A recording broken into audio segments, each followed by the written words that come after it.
चाचा ने धीरे से कहा, लगता है वो भी आ गया।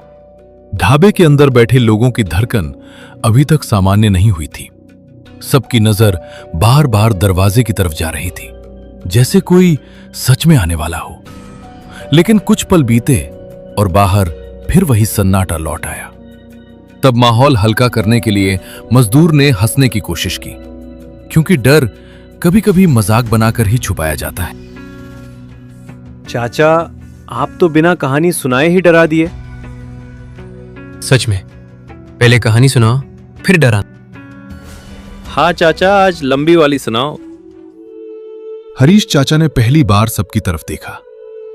उनकी आंखों में अब अजीब थकान थी, जैसे बहुत पुरानी याद खोलने वाले हों। गहरी सांस ली और बाहर अंधेरे में कुछ पल तक देखते रहे। ठीक है, सुनो। ये कहानी तब की है जब मैं जवान था। आपकी अपनी? हाँ, मेरी ही। ढाबे का बल्ब अब स्थिर था। हवा भी शांत हो गई थी, जैसे रात भी सुनना चाहती हो। चाचा की आवाज बदल गई। अब वो ढाबे में बैठे बूढ़े आदमी की नहीं, एक पुराने समय में जी रहे युवक की लग रही थी। मेरी शादी हुई थी और उसी दिन से जिम्मेदारियां भी। सब ठीक चला? नहीं, उस वक्त मैं बहुत गरीब था।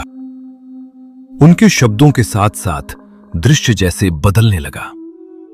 कच्चा घर, टूटी चारपाई, बरसात में टपकती छत, नई दुल्हन घूंघट में बैठी है और कोने में खाली बर्तन रखे हैं।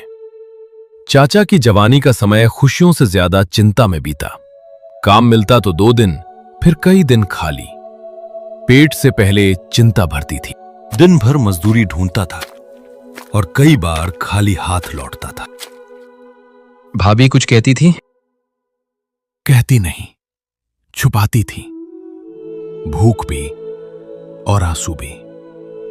ढाबे में बैठे लोग अब पूरी तरह शांत थे। कोई चाय नहीं पी रहा था। हर किसी को लग रहा था ये सिर्फ कहानी नहीं, किसी अधूरी रात की शुरुआत है।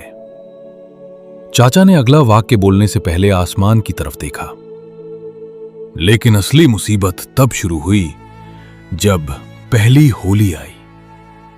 बल्ब एक बार फिर हल्का झपका। ढाबे के अंदर सन्नाटा था। हरीश चाचा की आवाज अब धीरे धीरे उस पुराने समय को खोल रही थी।